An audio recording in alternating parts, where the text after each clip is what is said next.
Hi, my name is Brett from Bite Size Business School, and what we're going to do now is continue with our table view, and this is part 2 where we're going to add in the editing ability for this table view. So if we go back, look at what we have at this point.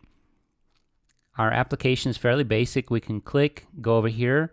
We have these 4 rows. What we want is a button up here that we can click, edit, and then we'll have the ability to rearrange these rows and to delete them.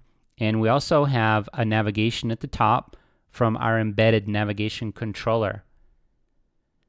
So I'm going to go into our storyboard, and we want a button in the top right for editing. So what happens, or what I've seen, is sometimes people will take a button and try to add it up here, but you'll notice it's going to go down here, and eventually through different kinds of modifications, maybe adding a navigation bar at the top from here, from the control library, they get this button up here. But I'm going to go ahead and remove this because we don't need it. And when you go that route, you're basically having to then manually add in the editing ability to work with your table view. You're having to change the text on the button so it may start off as edit. Somehow you're going to have to change it to done. That's not very straightforward at all when you're working with these navigation buttons. And it gets to be fairly complex, and you run down a lot of rabbit holes trying to figure that out. So what we're going to do is a much simpler method. There's a few things I want to do first before we look at how to add that particular button. So down here at the bottom, we added this table view controller because it gives us all of this code down here, which is going to be used for editing. So we have can edit row and index path. We want that. That is going to return true, which Xcode has kindly set for us.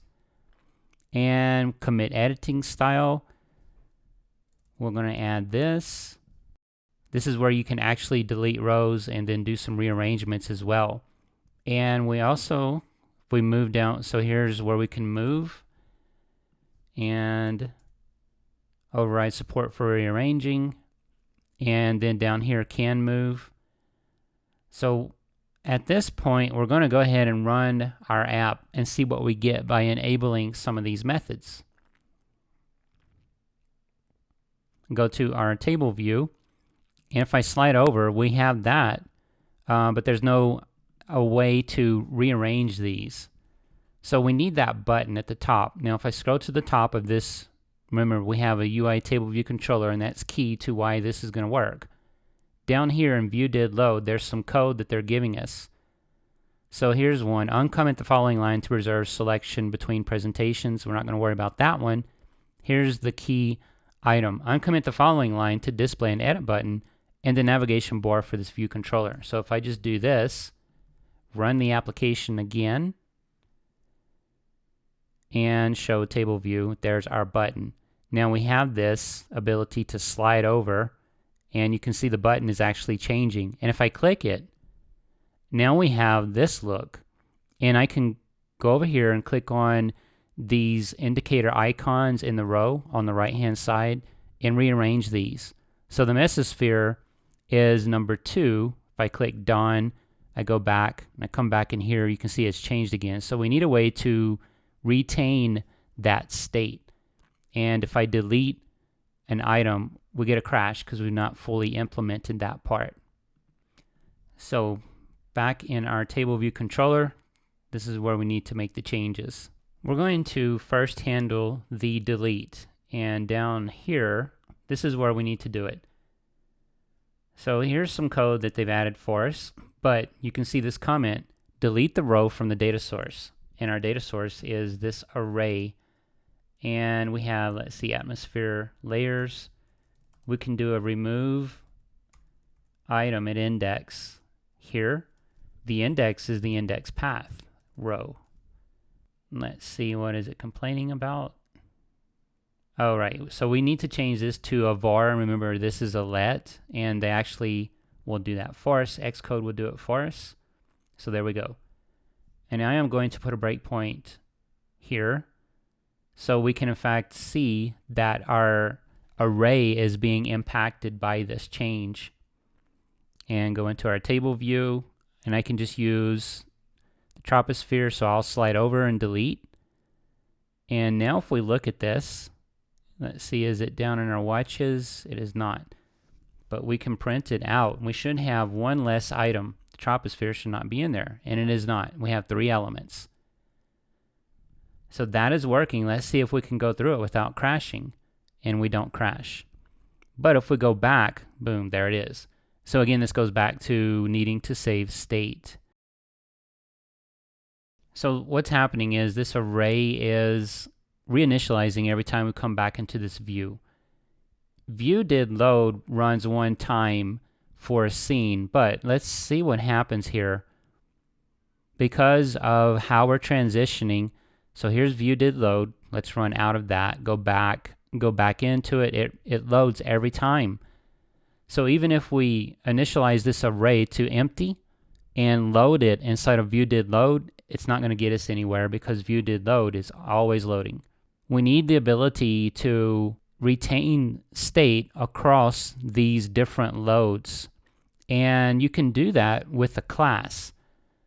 So the class can retain state regardless of what's going on in this scene. So if I add a new class for these atmospheric layers, we should be able to accomplish that. So I'm going to do atmosphere layers, and this is going to be an NS object, so a basic object. Save, here we are. Now we can take our array here and we can add it over here like this. And to retain state, because we're not going to work with instances, I'm going to do this so it's static. And we need to call this layers, so something different than the class. And then we'll go back into our table view, so our array is gone. And then down here, we need to make some reference changes. We should have layers, although I don't see it. We'll see if this picks up. Dot layers. I'm going to go ahead and build this. See if we run into any problems. So build failed. Let's look. No remove, right, so we missed this one. Add that there. No remove an index, so I think that will work. I think Xcode is just behind us on this, so I'm going to build again, and that works. And I think we can run, and we'll see if this retains any kind of state. So our array is independent of this view now. So I'm going to remove the troposphere, back, show, so you can see here we are in fact retaining state. We're going to actually retain state until the app restarts, but for this example that's fine. And now the way we've done this by moving it over here, this could be coming from anywhere. Maybe the web, could be core data, could be from a file, because at this point you would want to abstract your data source out of your table view. So in other words, you wouldn't want to construct all of your data source right here inside your table view. It's better that it would be in a class on its own that can handle retrieving that data, massaging it so it can be presented, and then adding the ability for the controllers to access it. So now this will be coming from anywhere basically. So we want to do something with how the rearrangement works, which we don't have implemented at this point. The rearrangement is not holding across the views of this table view. So when we go back to our original view, it's not keeping the rearrangement. So stratosphere is first. If I come back, they're switched. So I'm going to take care of that now. And that's going to be handled here. Let's see. Return false if you do not want the item to be reorderable. So let's add this one in. And here. The way this is going to work, we don't actually move the item from one location in the array to another. We have to remove the item. So we have to delete it. And then we put it into a temporary variable. So we don't just make it go away completely. We put it into a temporary variable once it's deleted. And then we insert it into a new location. So let's go ahead and do that. The first thing we're going to do is create a variable. So atmosphere, and we're working with our atmosphere layers. So we have layers and remove item at index, and that's going to give us back the particular item. So we can do index path. Let's see, we want from index path. So they've given us some good hints here. This is going to be from index path. Now we have this, remove item at index. Then we'll have atmosphere layers. Oops, we want the class here, dot layers, and insert. So the new item, which is going to be atmosphere, just atmosphere, and then the index, which is going to be the to index. So let's see, we have to index path. I think we need row. Okay, and actually I'm getting ahead of myself here because this is not going to return. We need this right there. So there's another step. There's 3 steps in total to this. So what we want for this to keep it into a temporary variable is just pull it out. And this is going to be from index path. Okay, so 3 steps. The first 2 steps will use the from index path. The last step will use the to index path. So let's run and see where we are at this point.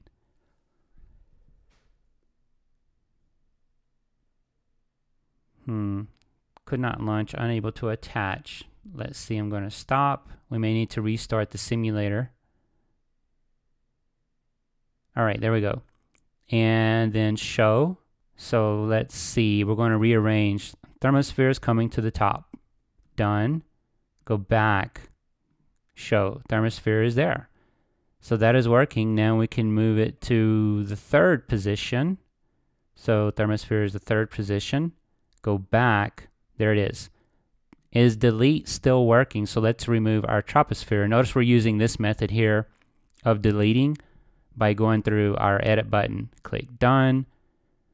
So troposphere is gone. Is it still gone? It is. So everything at this point is working. We've got a table view that has the ability to be rearranged and also to delete items and retain its state. Now, because this is such a simple example, obviously this array is initialized every time the app starts, but with a real data source that's not inside the app, meaning it's not going to get initialized every time to the same state, then you will retain whatever you did in that table view across app sessions. So that is how you create a table view inside Swift that you can also edit. And then once again, we use this stack view, which is an iOS 9 item, to make our button work across different sizes. So if we go to an iPhone 6, for example, this button should be centered, should be about the same distance from the top. And I think the simulator has to restart because we've gone to a different size. There it is. There's our button, so still looks good. And if we go to a smaller iPhone, 4S I believe, and in the simulator I think we'll need to do another restart. Yes. So every time you switch between different devices, the simulator does a restart. So there's our button again, looking pretty good. So that stack view really works well to keep your objects constrained to whatever device you're in, and they're not as complicated as using only auto layout. So that is a short tutorial on table views and how to make them editable. And again, my name is Brett from Bite Size Business School. If you would like to read more about what I do, you can find me at bitesizebschool.com. Thank you.